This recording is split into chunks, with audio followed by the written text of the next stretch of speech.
왕이신 나의 하나님이여 내가 주를 높이고 영원히 주의 이름을 송축하리이다. 내가 날마다 주를 송축하며 영원히 주의 이름을 송축하리이다. 거룩하신 아버지, 이 새벽에 주님들에 나와서 하나님의 이름을 송축하고 주의 말씀을 듣고 또 기도할 수 있는 그런 은혜를 주셔서 감사합니다.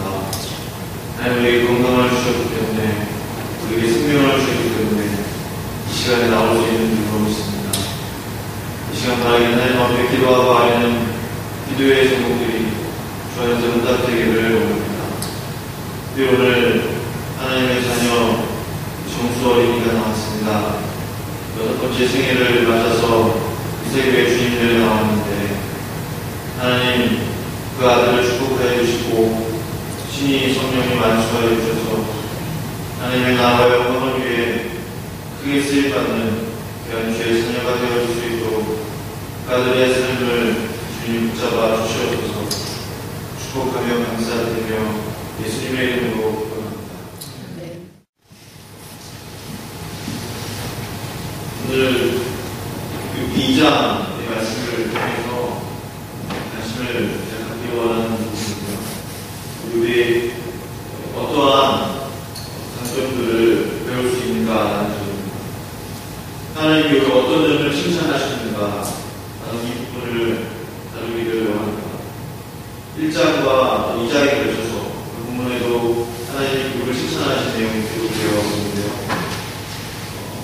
우리가 어떤 점들을 우리가 배울 수 있는지 이 점들에 대해서 나누기를 원합니다. 제가 이후에 칭찬 내용에 대해서 관심을 갖는 이유는 하나님이 반복적으로 그리고 같은 단어와 순서로 우리를 칭찬하셨기 때문입니다. 심지어 6기의 시작부터 우리의 장점들이 나열되면서 6기에서 시작을 하고 있습니다. 우리를 칭찬하신 내용은 1장과 2장에 걸쳐서 3번 등장합니다. 내용은 다음과 같습니다. 1장 1절의 말씀이며, 그 사람은 운전하고 정직하여 하나님을 경외하며 악에서 떠난 8절에도 그와 같이 온전하고 정직하여 하나님을 경외하고 악에서 떠난 자는 세상에 없느니라. 오늘 보면 2장 3절에서도 그와 같이 온전하고 정직하여 하나님을 경외하며 악에서 떠난 자가 세상에 없느니라. 누굴 칭찬하신 내용 첫 번째는요, 욥의 온전함. 개역 성경은 순전함이라고 되어 있고요. 세번역 성경에는 흠이 없고 라고 기록되어 있습니다. 도대체 욥은 어떠한 사람이었길래 하나님은 그에 대해서 온전하였다, 흠이 없었다 라고 칭찬하셨을까? 하나님 앞에 정말 온전한 사람이 있을 수도 있을까? 심지어 순도 99.9%의 승분과 같이 흠이 없는 사람이 있을 수 있을까? 라는 질문들이 제 안에 들기 시작했습니다. 죄된 예수 그리스도를 구주로 여겼다면 성령님이 그 안에 그 사람 안에 내주하기를 시작했습니다. 그리고 그로부터 성화의 과정을 통해서 예수 그리스도를 닮아가는 그런 변화된 삶을 살기를 시작합니다. 이 성화의 과정은 우리가 이 땅에서 천국으로 하나님의 부르심을 받는 그 순간까지 계속 되어지는 것입니다. 평생 동안 성화의 과정을 통해서 하나님의 사람으로 변화되어야 하는 것이 우리 크리스천들의 삶이지 않습니다. 그런데 이에 대해서 하나님은 온전하다, 순전하다, 흠이 없다 라고 칭찬하고 계시는 것입니다. 아니, 벌써 성화의 과정을 욥은 다 마쳤단 말입니다. 벌써 욥은 마치 예수님처럼 성자가 되었단 말입니다. 저는 잠시 고민에 빠졌습니다. 성경에서 답을 찾기로 마음먹고 본문 1장에 그때 욥의 행동들을 보기 시작했습니다. 이 자신의 아들들에게 행했던 일들을 살펴보았습니다. 1장 4절에 욥의 아들들은 각자 자신들의 생일잔치를 성대하게 했습니다. 자신의 누이들을 통해서 함께 먹고 마셨다고 기록하고 있습니다. 그리고 욥이 바로 다음날 자신의 아들들을 불러다놓고 행했던 일이 있었는데, 그것은 바로 자기 아들들의 명수대로 번제의 제사를 하나님께 드렸던 것입니다. 이 번제는 분명 속죄제였을 것입니다. 자신의 아들들이 혹시나 전날 밤에 범죄하지는 않았습니다. 혹시 자신의 유일과 혹은 다른 사람들과 죄를 짓지는 않았습니다. 라는 생각에 확실한 증거도 없이 무조건 하나님 앞에 미리 번제의 제사를 드리는 것입니다. 혹시 하나님 앞에 범죄하지 않았을까라는 마음을 가지고 하나님 앞에 제사를 드렸다고 오전에 기록하고 있는 것입니다. 우리는 모두 하나님 앞에 범죄할 때만 회개하며 눈물로 용서해달라는 기도를 드립니다. 뭔가 잘못한 일이 있을 때만 회개하면서 하나님 앞에 나아가는 것입니다. 그런데 욥은 달랐습니다. 자신의 아들들이 혹시 하나님 앞에서 죄를 짓지는 않았을까라는 생각에 미리 그것도 그 다음날 미루지 않고 바로 하나님 앞에 번제의 제사를 드렸던 것입니다. 저는 바로 욥의 순전한 온전한 흠이 없음이 바로 이점이구나라는 생각을 하게 되었습니다. 그도 그의 아들들도 얼마든지 범죄할 수 있었지만 바로바로 그 죄가 쌓이지 않도록 언제나 미리 항상 하나님 앞에 속죄의 제사를 준비하고 있었던 것입니다. 욥의 온전함은 그 사람이 완벽하게 하나님처럼 거룩하다라는 것이 아니고 아예 죄가 들어오지 못하도록 그 사람 가운데 그 죄가 주장하지 못하도록 미리미리 번제 제사를 통해서 죄를 미리 막으면서 그런 욥의 온전함을 유지했다는 그런 것을 알 수가 있었습니다.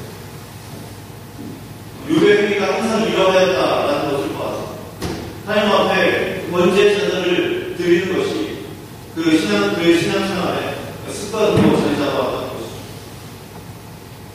그런 회개와 거룩함을 준비하면서 사람들은 그러하게 생각했습니다. 번제를 통한 온전함, 이 욥의 신앙 가운데 뿌리를 내고 있었던 것이죠. 항상 번제를 드릴 준비를 가지고 항상 하나님 앞에 하나님을 경외하는 마음을 가지고 번제를 드려왔기 때문에 그것을 통한 온전함, 그것을 통한 흠이 없음이 그 욥 가운데 있었던 것입니다.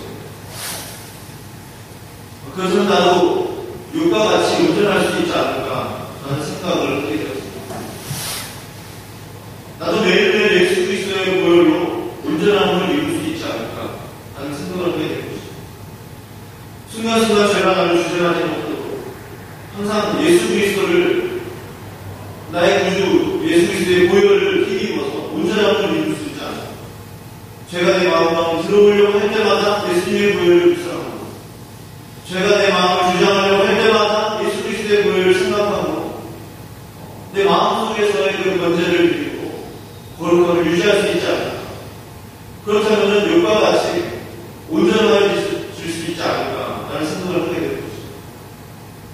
오히려 욥의 시대보다 더 쉽게 된 것은 일일이 제가 번제물을 잡아서 드리지 않아도 예수 그리스도를 생각할 수 있기 때문에 쉽게 하나님 앞에 거룩함을 유지할 수 있겠다는 생각을 하게 되었습니다. 그 역시 우리에게는 번제의 제사를 통한 온전함이 있었다면 신약시대를 살아가는 우리들에게는 예배 안에서 어린아이 되시는 예수 그리스도의 보혈을 통한 온전함이 있는 것입니다.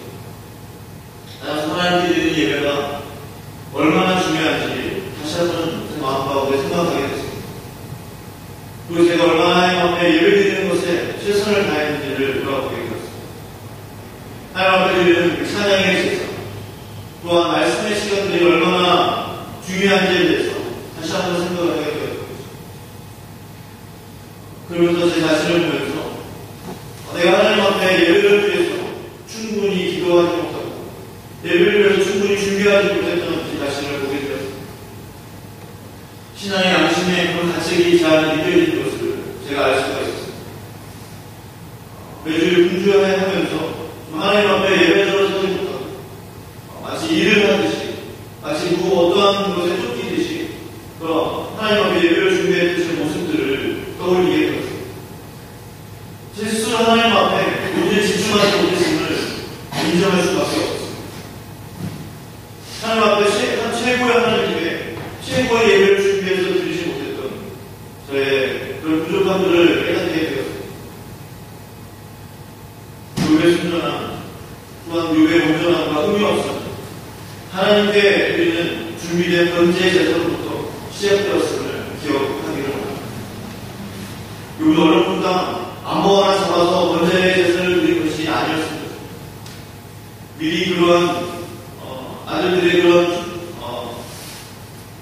축제나 어떤 그런 행사들이 있을 때마다 미리 준비된 예물들을 가지고 하나님 앞에 경배함을 가지고 번제의 제사를 드렸을 것입니다. 제 안에 그런 모습들이 필요함을 느끼면서 하나님 앞에 다시 한번 제가 하나님 앞에 예배드리는 것에 최선을 다하고 기도도 준비하고 경배한 자세를 가지고 하나님 앞에 나아가야겠다. 예배를 통한 또한 예수 그리스도의 보혈을 만나고 내가 더욱 하나님 앞에 거룩한 흠이 없는 사람이 되어야 되겠다라는 생각을 하게 되었습니다. 하나님이 칭찬하시고 우리 두 번째 장점은 바로 정직한 스스로 정직함에 대해서 무슨 말씀을 전하여 자기가 오늘 살아가는 것을 먼저 생각을 하게 되었습니다. 제가 시김없이 이 부분에 대해서 너무 고민하고 또 회개하고 있기 때문에 그렇습니다. 사람 하나님 앞에서 정직하게 사는 것이 얼마나 어려운지 다시 한번 세상 깨닫게 됩니다. 오히려 같은 믿음의 사람들 사이에서도 정직함을 너무 지키려고 하게 됩니다. 외톨이가 되기 식상인 것이 오늘날의 우리 현대의 교회의 모습이 아닐까라는 생각을 하게 됩니다. 아직도 지난해 마음속에 잊혀지지 않은 간증이 하나 있는데 그건 제가 대학 3학년 때 학교에서 있었던 부흥회 때 강사님의 말씀입니다. 그분이 어느 날 컴퓨터로 설교를 준비하고 계셨는데 갑자기 컴퓨터로 준비하는 그 컴퓨터가 꺼졌다고 합니다. 중요한 말씀을 준비하고 있기 때문에 매우 그분은 당황할 수밖에 없었죠. 다시 컴퓨터는 갑자기 정전이 나가죠. 작업 중이던 내용을 다시 쓸 수 없는 그런 성능의 컴퓨터들이 많은 때였습니다. 그런데 컴퓨터의 부실 파일을 아무리 써봐도 도대체 그 원인을 모르겠다는 거.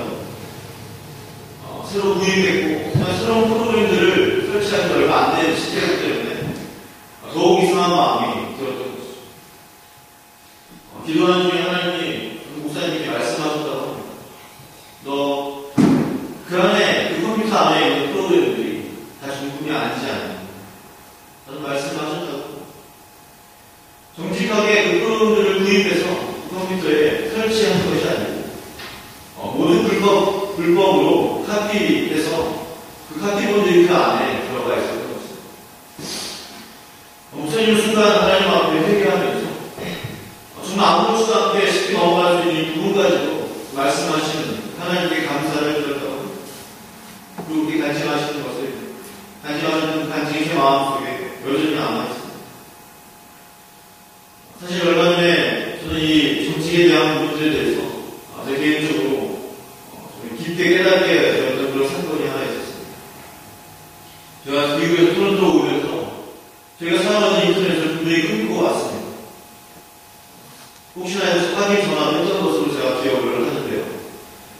그런데 그 인터넷 회사에서 2개월을 된 세금을 제가 은행에 미국에 남겨놓았던 얼마 안 되는 그 은행 계좌에서 2달을 빼간 것입니다.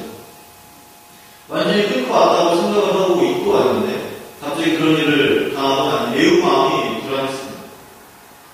7월달 것이 나갔길래 바로 전화를 해서 막아달라고 했습니다. 근데 8월 분이 또 나간 것입니다. 참 이해가 되지 않았습니다. 전화 통화를 많이 했는데도 불구하고 또 8월 것이 나가서 어찌된 일인가, 어떻게 이럴 수가 있나, 그 회사에 대해서 많이 실망을 하게 됐습니다. 그 회사 직원과 저를 전화하면서 저는 너무 많이 화가 났습니다. 이해가 되지 않았어요. 분명히 끊어져 있다고 통화를 하고 그렇게 끊었는데 8월달 것이 또 나왔기 때문에 더욱 당황스러웠습니다. 그 회사로 인해 얼마 없었던 은행 자금과 네거티브가 됐습니다. 네거티브가 되면 네거티브 차지를 또 물게 되었죠. 그러면서 돈이 계속 불어났습니다. 순간 그런 생각이 들었습니다. 내가 지금 인터넷을 개인적으로 연결하고 있지 않고 그걸 미루면서 그냥 공중에 잡히는 남의 인터넷을 2달 동안 내가 사용하고 있고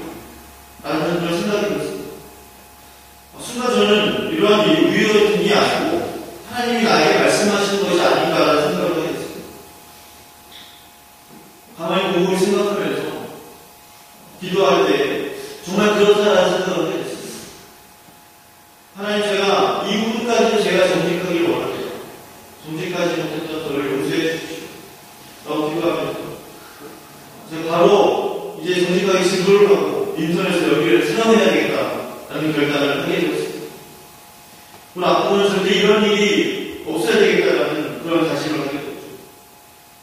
그런 마음을 먹은 뒤 거의 같은 시기에 이상하게도 제가 사용했던 그 문자 인터넷 신호가 제 컴퓨터 사용에서 사라져버렸습니다. 그 신호의 이름은 디폴트라는 영어 단어였는데 그 틀면서도 느꼈지만 참 이상한 그런 신호 이름이었어요. 한국말로 굳이 해석하자면 채무 불이행, 구조, 테마, 그런 단어야 부정적인 단어인데 누가 이런 부정적인 단어를 가지고 인터넷의 이름을 가지고 쓸까? 쓰면서 항상 의아하게 했었어요. 근데 그 시기에 그 부분조차도 없어져 버린 것을 깨닫게 됐어요. 제 이상해서 어저께도 확인을 했는데 혹시나해서 혹시 제 인터넷 컴퓨터상에서 사라져 버렸어요. 그 신호 자체가 아예 사라졌기 때문에 이제 쓰고 싶어도 그 당시에 아예 쓸 수 없게 된 상황이 연출되고 있어요. 그래서 로저스 인터넷에 연결하기 전까지 거의 2주 동안이나 좀 인터넷 없이 힘든 시기를 보냈습니다. 제게 있었던 이 일을 제 삶의 속죄와 하나님의 말씀으로 생각했습니다. 제가 하나님 앞에 정말 정직해야 되겠다. 아무리 사소한 일을 할지라도 쉽게 넘길 수 있는 부분이라 할지라도 내가 하나님 앞에 정직한 삶을 계속해서 살아야 되겠다라는 제 나름대로의 결심을 하게 되었던 것이죠. 하나님은 왜 정직함을 칭찬하셨습니다. 저와 성도님들에게도 하나님은 그러한 칭찬을 하기를 원하시고 있습니다. 그렇다면 아주 작은 부분부터 남들이 쉽게 넘길 수 있는 부분들 가지고 실천하면서 우리의 삶에 적용하는 것이 반드시 필요하다는 생각을 하게 됩니다. 특히나 우리는 재정적인 부분에 대해서, 특히 돈에 관련된 부분들에 대해서 하나님 앞에, 그 사람 앞에 정직하지 못한 모습을 보일 때가 종종 있는 것을 제 스스로 느끼면서 또한 밖에서도 이렇게 보게 됩니다. 하나님이 이 부분에 대해서도 우리가 바로 살기를 원하신다는 그런 믿음이지 않겠습니까? 아무리 자원을 할지라도 하나님 앞에 사람의 눈을 숨기는 것이 아니라 사람의 눈을 가리는 것이 아니라 우리가 하나님 앞에서 정직한 삶을 사는 것이 반드시 필요하고 사실 그러한 마음이 바로 하나님을 경외하는 마음이라 생각이 듭니다. 바로 욥을 칭찬하신 세 번째 내용인 것입니다. 하나님을 경외한다는 것은 무엇일까요? 그것은 내가 죄를 지을 수 있지만 하나님이 보시기에 그렇지 않은, 하나님이 보시기 때문에 그렇게 하지 않는 그런 마음. 내가 충분히 이것을 그냥 넘길 수 있지만 하나님이 보시기 때문에 그렇게 하지 않는 것입니다. 내가 충분히 이렇게 행동을 할 이유가 있지만 하나님이 보시기 때문에, 하나님이 나와 함께 하시기 때문에 그렇게 하지 않는 것입니다. 제 안에 사실 하나님을 경외하는 마음이 최근에 사라져 버리고 있지 않을까라는 것을 알게 되었을 때 사실 저는 무척이나 괴로움을 느껴왔습니다. 내가 하나님을 경외하는 마음을 잊고 있는 것을 느꼈던 그 순간이 참으로 힘들었습니다. 그 하나님의 임재하심, 그 하나님의 거룩한 그 성령의 그 내주하심에 대해서 제가 스스로 그 인정하는 것에 대해서 제가 저도 모르는 사이에 그냥 그것을 좀 미루었던, 제가 그것을 스스로 그냥 이렇게 가볍게 생각했던 제 자신에 대해서 참으로 그런 힘든 마음을 갖게 되고 있습니다. 하나님을 경외하는 마음이 얼마나 중요한지 다시 한번 생각하게 됩니다. 욥을 칭찬하신 그 하나님의 칭찬의 세 번째 내용, 하나님을 경외한다면 하나님 앞에 쉽게 분내지 않는 것입니다. 하지만 저에게는 그런 모습들이 어느 때부터가 사라져 버리고 있는 것을 느끼게 됩니다. 하나님을 경외한다면 그분 앞에서 교만하지 않는 것입니다. 저도 모르는 사이에 그런 마음이 들어오는 것을 제가 느끼게 되었습니다. 정말 제가 하나님을 경외한다면 그분 앞에 엎드리기를, 무릎을 꿇고 제 얼굴을 바닥에 대기를 주저하지 않는 것입니다. 어느 순간부터가 제 하나님 앞에 무릎 꿇기에 대해서 정말 태만해도 보이는 그런 모습들을 깨닫게 되었습니다. 제 안에 하나님을 경외하는 모습들이 사라져 버린 것을 보였습니다. 내가 이렇게 하면 안 되겠다는 생각을 다시 한번 하게 됩니다. 내가 하나님을 경외하는 마음을 다시 한번 회복해야 되겠다 하는 그런 결심을 하게 되었습니다. 다시 하나님을 경외하는 삶은 악에서 떠난 삶으로 서로 연결이 됩니다. 욥을 칭찬하신 바로 마지막 네 번째 내용입니다. 하나님을 경외하기에 악한 일을 하지 않게 되는 것입니다.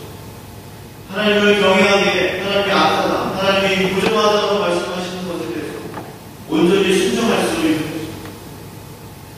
결국 온전한 삶, 정직한 삶, 그리고 하나님을 경외하는 삶, 그리고 악에서 떠난 삶은 하나님 앞에서의 그 욥의 그 삶을 다양한 단어들로 좀 나누어지지만 결국에서는 하나님 앞에서 한 가지의 마음인 것을 알게 되었습니다. 그 욥의 그 네 가지의 삶의 모습들은 서로 믿음으로 연결되어 있는 하나의 삶의 모습인 것을 알게 되었습니다. 제 안에 그런 일을 해야 되겠다는 마음을 먹게 되었습니다. 욥을 칭찬하신 그 네 가지의 내용들을 붙잡으면서 함께 기도하기를 원하는 마음이 들었습니다. 순전함과 온전한 삶을 위해서, 또한 사람과 하나님 앞에서 정직한 삶을 위해서, 또 하나님을 경외하는 그런 마음을 달라는 그런 기도를 가지고, 또 악에서 떠난 그 삶을 살기 위해서 함께 기도하기를 원하는 것입니다. 그래서 하나님 욥을 칭찬하신 것처럼 우리도 하나님의 칭찬을 받는 그런 삶이 되시기를 주의 이름으로 축원합니다. 기도하시겠습니다. 하나님 아버지, 그렇습니다. 하나님이 욥을 칭찬하신 그 내용들을 보면서 내가 얼마나 하나님 앞에 온전한 삶을 살기 위해 몸을 주셨던가 라는 생각을 하게 됩니다. 그래서 내가 하나님 앞에 정직을 향해 얼마나 내가 하나님 앞에 기도하며 나에게 조금 무리가 있다 할지라도, 내가 조금 손해를 보는 것 같다 할지라도 얼마나 내가 하나님의 정직을 지켰는지 생각하게 됩니다. 또한 내가 얼마나 하나님을 경외하고 내가 하나님의 경외함을 사람과 하나님 앞에서 배부선했는지를 생각해 보게 됩니다. 또한 내가 얼마나 악에 대해서 민감하게 반응했던가 생각해 보게 됩니다. 이 새벽에 하나님 앞에 기도하고 간구할 때에 하나님이 욥을 칭찬하신 그 칭찬의 내용들이 정말 나의 그런 칭찬의 내용들이 되기를 원합니다. 우리에게 그런 은혜를 허락하여 주시옵소서. 감사를 예수님의 이름으로